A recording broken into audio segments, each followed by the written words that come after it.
So tonight I've decided to compare these two telescopes, the refractor against the Maksutov. The Maksutov is 6" and the refractor 3.5". Let's go and compare.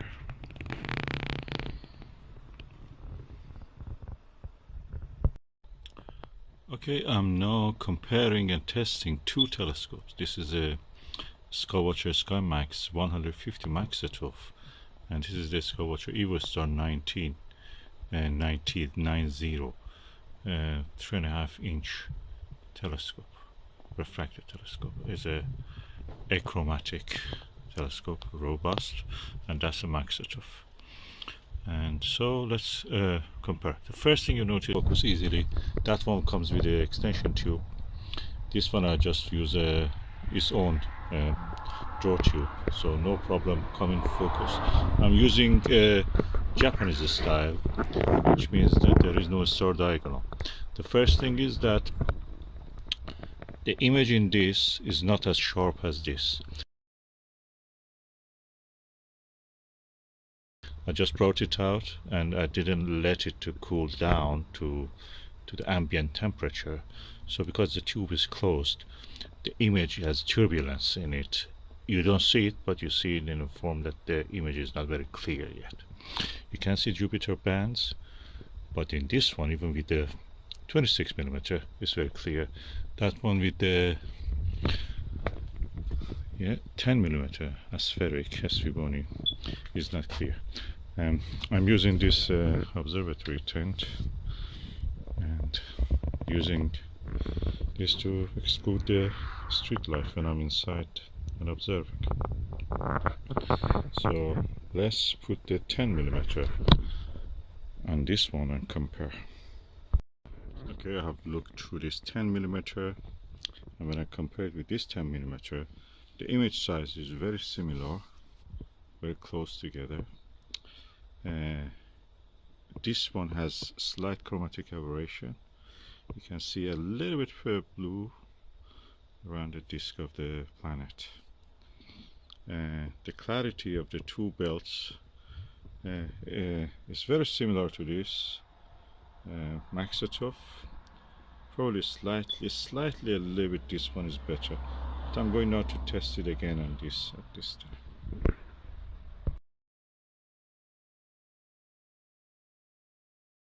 Okay, from within this tent I can now look at the planet Jupiter with the Maksutov 150. This is a Skymax, and with a 10mm aspheric. I can say that the image is in this color free. The belts of Jupiter are more clear, although we are now after a heavy day of rain and kind of strong winds, so the turbulence in the atmosphere usually at this time is high. The jet stream above in the higher atmosphere actually distorts a lot of things, but the image is clear in this one, better than the Evostar 90. So if I want to observe and see better, I will use this. No chromatic aberration at all. It's pure clean. The only thing that I can say is that the image size is equal in both of them almost, but this one has a slightly more clear image.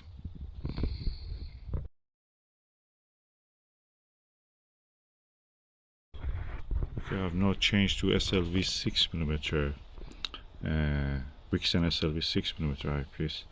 The image is the edge of the Jupiter is not sharp.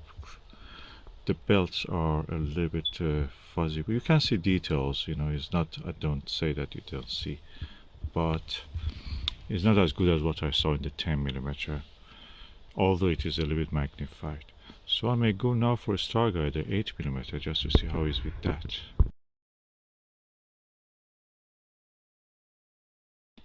Oh, perfect! A Starguider 8mm. It shows perfect the image of the planet. Everything perfect. Round, edges are sharp. The details on the planet's cloud belts are sharp. Really good. This is a magical. 7-8mm is always a good magical eyepiece number. You use it and that will give you, most telescope really gives you the best results. 8mm Starguider on this, really good. This is a Skywatcher Skymax 150. So it's a Maksutov. Chromatic aberration free and everything nice and good.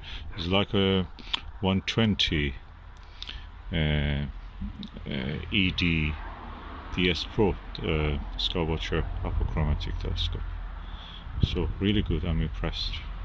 Let me just immediately go and change it to the Evostar.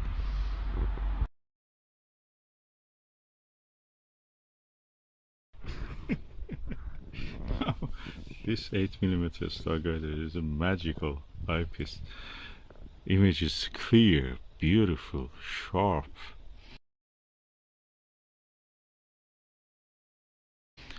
And 10mm SVBony was not as good as this. And you can see a lot of details. Which one I prefer? I think both of them are nice. This one is slightly smaller. The image scale is smaller, so magnification is definitely less. In this one, with this, not with this eyepiece, I just put it for stopping the air going inside. With the Starguider on this Skywatcher here, the image is really better, bigger slightly, chromatic aberration free. But this one is just so beautiful. Just background of the sky is velvety color, and the planet shines. All the details I can see in this, I can see in this at the same time. This is just a little bit bigger. But which one I prefer? I cannot really choose. Both of them are good. I mean, if you get a Skywatcher, any of these telescopes, both of them are Skywatcher. Get a Starguider 8mm also. For both of them is good. Perfect. On Jupiter, which is a really sensitive target for assessing the all the image quality of these two different styles of telescope, one Maksutov and one refractor. In this one you see a slightly chromatic aberration, not much, with the Starguider especially. With this one absolutely no chromatic aberration, beautiful, clear. The price of that, of course, is around 3 times of this, so you make your choice. This one, I prefer it, I love it. It's light, it has wide angle, you can use it for versatile, it's very solid. And this one is a bit heavy. I have not used it as much as this one probably, but the image is perfect. If you cannot afford the apochromatic, this is the telescope to go. And with this, with the focal reducer like Celestron 0.63 times focal reducer, it practically can become a wide field telescope, especially if you go straight through. I recommend it. I've noticed now that all these star diagonals introduce some actually chromatic aberration. You will be surprised. Yeah, they do. And also they reduce the clarity of the image and everything. For planets, definitely I will go for this. And both of them are nice. I love both of them. This is bigger, so it needs a little bit more handling. This one comes with its own mount. You get only 2 with this, and the finder, not this one. This is a big one. I've attached it. They give you 30mm one, I think. And yeah, so as a package, I think this is perfect. The Evostar is perfect as a package. Just get a ED, Starguider ED eyepiece. You will miss something if you don't. You will not understand what I'm saying unless you look through one of this. This is magical. Velvet clear background, the sky, and the planet shining through. It's like these old paintings in these French books, Flammarion and others, completely painted beautifully black. And this is the 8mm Starguider, and this is the 12mm Starguider on this Maksutov and this refractor. Both of them are Skywatcher, 150mm, 90mm. Okay, the image is very good in both of them. This is pure chromatic aberration free image, and this is a slight chromatic aberration with the tinge of yellow, very faint, at the terminator, or the boundary of the dark and bright. Which one I prefer, the image quality? I prefer this one in the image quality. This is good, this is better. But if you want to buy, of course, this comes as a package, whole package. You can receive a tripod, you receive a cartwheel mount for it, and you receive the eyepiece and the whole thing. This one just comes with a, as I mentioned, just optical tube assembly. So as a package, this is the better option. And with this one, you need mount and diagonal and everything. I think diagonal they give you also, and yeah, smaller finder scope. So both of them are good. This is almost like achromatic. This one is really good refractor and very clear, especially on the moon. Very nice, both of them. With the 8mm even, the magnification is less than that, so that is giving a bigger image. But pointing that to the target is difficult, more difficult than this. This is a straightforward. That one has a narrow field of view. Of course, it needs a little bit thermal equilibrium. The meniscus in front of it also gets fogged and get a little bit, you know, mist and condensation in it. This one doesn't have such a problem, as far as unless it is really wet in the atmosphere. So both of them are good. This one is better. This is the view to the Skywatcher Evostar 90.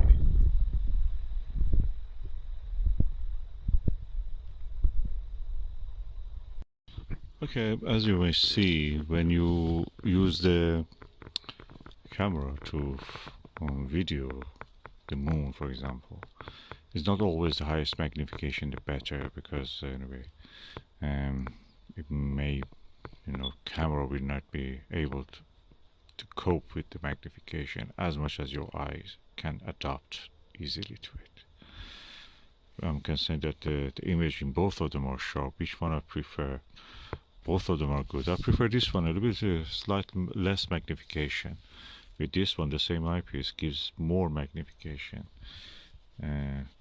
Visually it is alright, but with the video it doesn't look that that much better. So I prefer less magnification. Probably 12mm will be here better. And now I'm with the 12mm ED Starguider.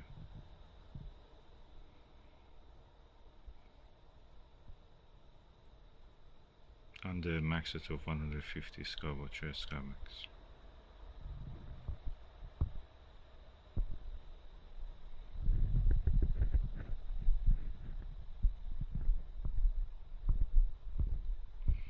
The focus can be sharper, but I cannot do that because I'm holding the camera. Cannot make it really any sharper. Sometimes you feel this, you need 3 hands.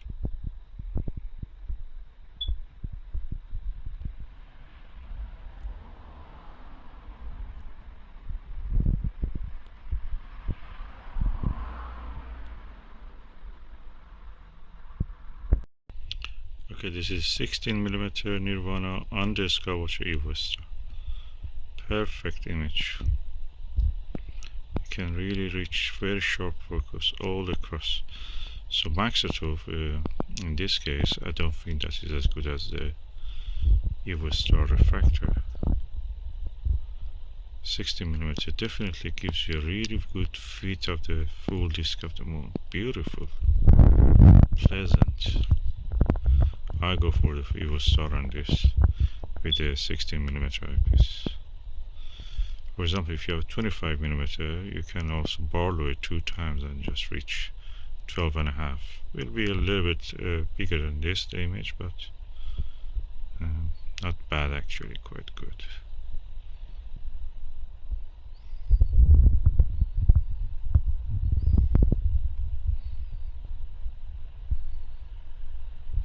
Yeah, I prefer Evostar with the 16mm Nirvana here.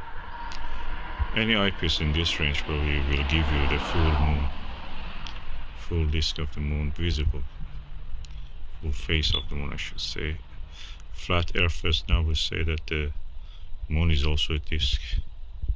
That's just a language. Our language is not very rich in that sense.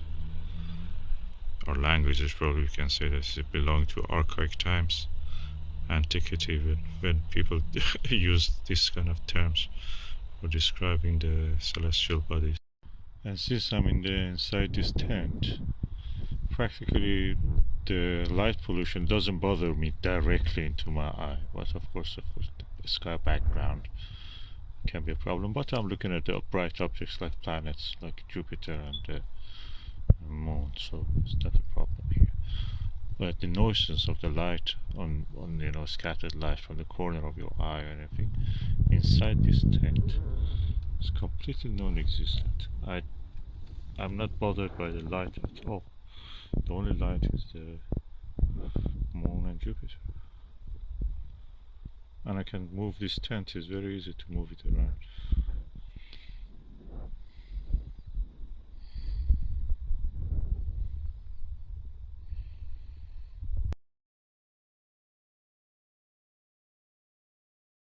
The only problem with the Maksutov is that when the condensation forms on it, as you can see.